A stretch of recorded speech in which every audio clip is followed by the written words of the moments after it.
کافروں کا خیر خواہ، ان کا راہبر، اور کبھی کبھار ان کا لیڈر بن کر بھی کافروں کو شیخیاں دلاتا ہے، جسے اللہ رب العزت نے قرآن مجید فرقان حمیم میں واقعہ بدر کے حوالے سے بیان کیا کہ جب کفار مکہ مشاورت کر رہے تھے کہ بھئی مسلمانوں سے جنگ کی جائے یا جنگ نہ کی جائے، یہ وہاں پر کافروں کا خیر خواہ لیڈر، ان کا رہنما بن کر گیا۔ وَإِذْ زَيَّنَ لَهُمُ الشَّيْطَانُ أَعْمَالَهُمْ، اب یہاں پر اس نے ان کے لیے خوشنمائی، خوبصورتی اور ایک اچھی چیز کیا پیش کی کہ یہ کہا کہ غالب لکم اليوم، تم پر کون غالب آ سکتا ہے، تم اتنے طاقتور ہو، تم اتنے پاورفل ہو، اتنے قبائل تمہارے ساتھ ہیں، اتنے اسلحہ آپ کے ساتھ ہے۔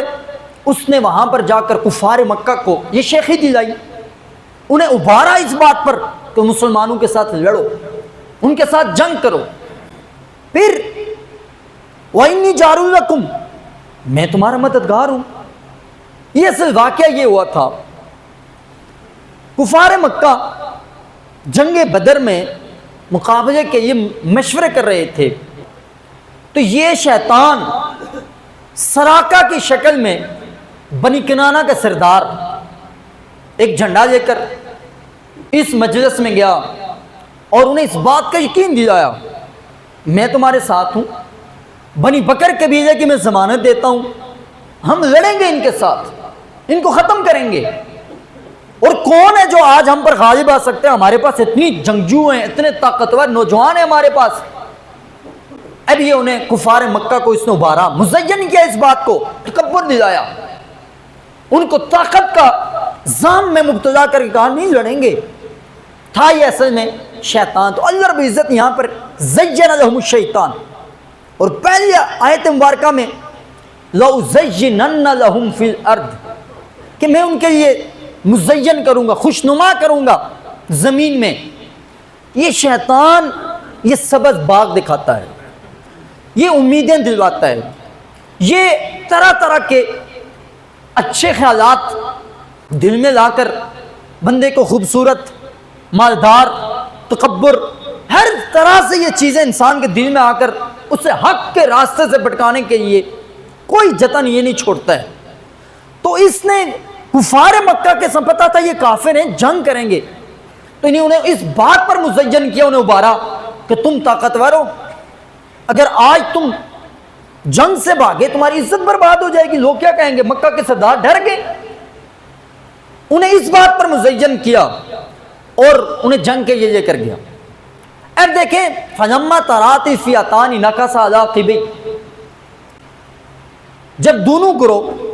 آمنے سامنے ہوئے، جنگ ہوئی، بھاگ گیا وہاں سے، اور انہیں کیا کہا، قَالَ إِنِّي بَرِيءٌ مِّنكُمْ، میں تم سے بری ہوں، میرا تم سے کیا تعلق۔ یہی سراقہ، یہ جو شیطان سراقہ کی شکل میں تھا، یہ ہشام بن حارث کا ہاتھ پکڑے ہوئے میدان بدر میں کھڑا تھا۔ مصطفیٰ کریم علیہ الصلوۃ والسلام نے جب مٹھی میں مٹی اٹھائی، کفار کی طرف پھینکی، وہاں سے بھاگ گیا،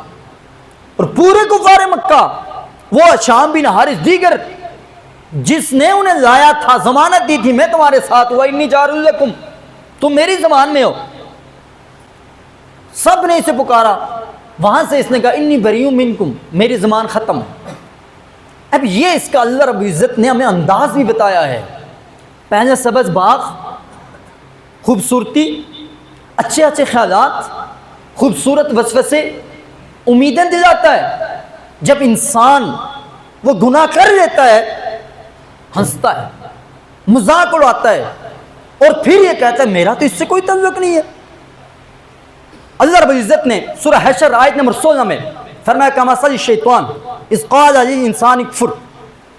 شیطان کی مثال دے کر اللہ رب العزت فرمایا انسان کو کہتا کفر کر، حق کی طرف نہ۔ فلما کفر، جب کوئی کافر ہو جاتا ہے، اب کافر ہو جاتا ہے، یہ اس کا یہ بھی مثال عمومی طور پر کہیں کہ گناہ کر، جب کوئی بندہ گناہ کر دیتا ہے، ظلم کر، فتنہ کر، اس پر کیا کہتا ہے، قال انی بریء منک انی اخاف اللہ، میں تو تجھ سے بری ہوں، میں تو اپنے رب سے ڈرتا ہوں۔ اللہ رب العزت نے اس دشمن کی چال بازیوں کو بیان کیا، یہ اتنا چالاک اور یہ اتنا خطرناک ہمارا دشمن اور طاقتور پاورفل دشمن، جب ہمیں گناہ کی طرف لگائے گا، کسی مسلمان کو بہکا کر کفر کی طرف لے کر جائے گا، اسے کہے گا فلما کفر قال انی بریء منک، میں تو تجھ سے بری ہوں، میں اپنے رب سے ڈرتا ہوں۔ اب یہ اس کی حالت ہے۔ اب اس تمام صورتحال میں ہم نے اس دشمن کا مقابلہ کرنا ہے، اور وہ سب سے زیادہ خوش کیسے ہوتا ہے؟ یہ ایک رہتا کہاں پر ہے؟ مسلم شریف کی روایت ہے، میرے آقا نے فرمایا ان عرش ابلیس علی البحر فیبعث سرایاہ، ابلیس کا ٹھکانہ، اس کا مکان یہ پانی پر ہے، وہ وہاں سے اپنے گروہ، اپنے لشکر بھیجتا ہے۔ وہ کیا کرتا ہے؟ یفتنون الناس فاعظمہم عندہ اعظمہم فتنہ، شیطان کے یہاں سب سے برگزیدہ اور سب سے محبوب اپنے چیلوں میں سے کون سا، گروہ میں سے کون سا چیلا اسے پیارا لگتا ہے؟ جو جتنے بڑے فتنے میں جس کو مبتلا کرے گا وہ شیطان کے ہاں زیادہ محبوب ہوگا۔ دوسری مسلم شریف کی روایت ہے، میرے آقا نے فرمایا کہ اس بات کو شیطان پسند کرتا ہے، فَأَدْنَاهُمْ مِنْهُ مَنْزِلَةً أَعْظَمُهُمْ فِتْنَةً، شیطان جب روزانہ اپنے کارندوں سے کاروائی پوچھتا ہے تو میرے آقا فرماتے ہیں کہ وہ اپنے اس بندے کو اپنے سب سے زیادہ قریب بلاتا ہے اپنے چیلوں میں سے جو بڑا فتنہ برپا کر کے آتا ہے۔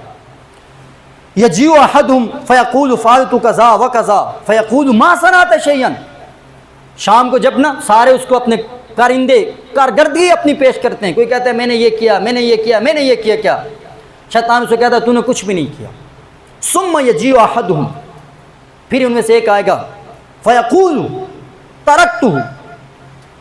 حتی فرقت بینہ وبین امراتی، کہ میں نے شور اور بیوی کے درمیان جھگڑا کروایا اور جھگڑا کروا کر میں نے ان کو ایک دوسرے سے جدا کر دیا۔ قال فیدنیہ منہ، شیطان اپنے تمام کارندوں میں سے اس شیطان کو، اس چیزوں کو اپنے قریب کرتا ہے۔ ویقول نعم انت، کہتا ہے شاباش، تو نے بہت اچھا کام کیا، اسے شاباش دیتا ہے، اس کی کارکردگی سے خوش ہوتا ہے۔ یعنی جو